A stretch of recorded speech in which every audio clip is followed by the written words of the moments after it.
Ამ წუთებში ვაშინგტონში კაპიტოლიუმის შენობაში ამერიკის შეერთებული შტატების 47 პრეზიდენტის ინაუგურაცია მიმდინარეობს. დონალდ ტრამპმა ფიცი უკვე დადო.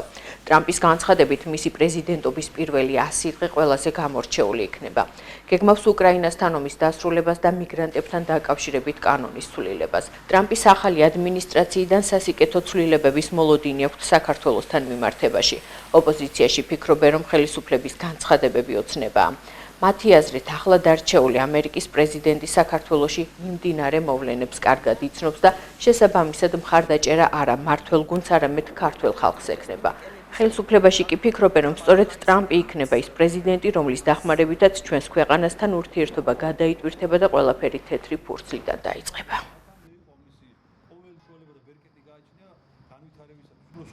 ბატონ ტრამპს ვულოცავ საპრეზიდენტო არჩევნებში გამარჯვებას, ვუსურვებ წარმატებებს.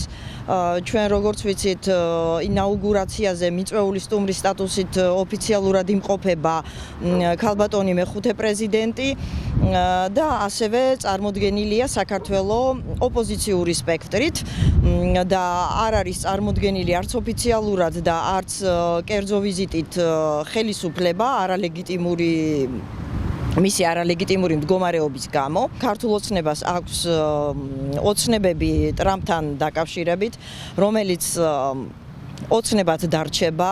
არ ვიცი რატომ ელოდებიან ისინი, რომ ტრამპი დაგოიმდება, ტრამპი არ დაგოიმდება, რა მეთოდებით აპირებენ მის შეცდომაში შეყვანას, ის შეცდომაში არ შევა, მას აქვს ნაღდი ინფორმაციები საქართველოში მიმდინარე მოვლენების შესახებ და ტრამპისაგან რასაც ველოდები, ეს არის ის არავითარ შემთხვევაში პირველ რიგში ის არის ამ ნაღდი ამერიკელი და ნაღდ ამერიკულ პრინციპებს და მენტალიტეტს ტრამპი არავითარ შემთხვევაში არ უღალატებს. მოხდება ურთიერთობის გადატვირთვა, ახალ ეტაპზე გადავა ჩვენი და ჩვენი სტრატეგიული პარტნიორის ამერიკის ურთიერთობა.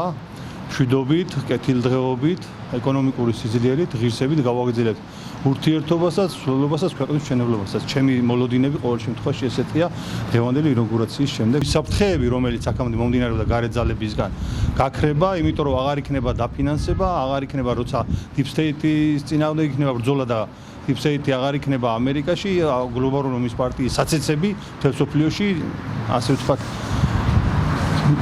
ჩაეჭრებათ, მოეკვეცება და აქაც ის ძალები, რომლებიც იქიდან ფინანსდებიან, მინელდებიან, მინავდებიან, რო არ ექნება დაფინანსება, რო არ ექნება თანხები იქიდან, გინდა არ გინდა ეს ყველაფერი თანხების გამო ხდება.